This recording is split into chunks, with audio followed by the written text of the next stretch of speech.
Hey everyone, it's Renee, and I am in and out of the garden this time of year. Love it, but things are starting to die down. And if you were like me, you didn't get a lot of tomatoes this year, but you had enough. And so you're like, what am I going to do with them now?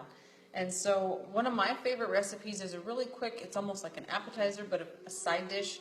Now I am kind of a guilty pleasure pesto. I love pesto.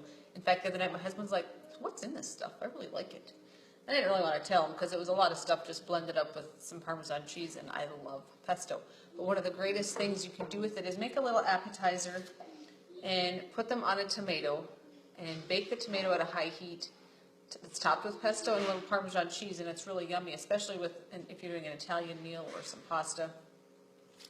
But the time-saving hack was this. Now, when you put the pesto on the tomato, it's like you gotta use a spoon and then your finger, and then you kind of have all this greasy stuff on your fingers.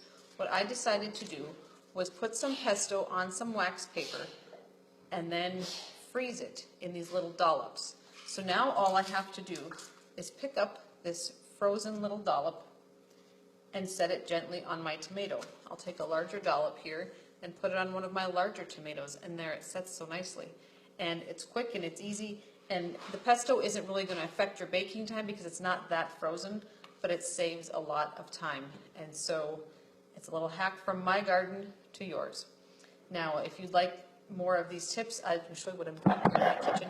I am making a mess on my counter, but I'm getting ready for next week's Mason Jar Meal Challenge, and it's not all about salads. So comment below if you'd like some information on that, or I can send you an invitation to find that link. It's on my Fit and Faithful page as a Mason Jar event, so it'd be fun to have you for that.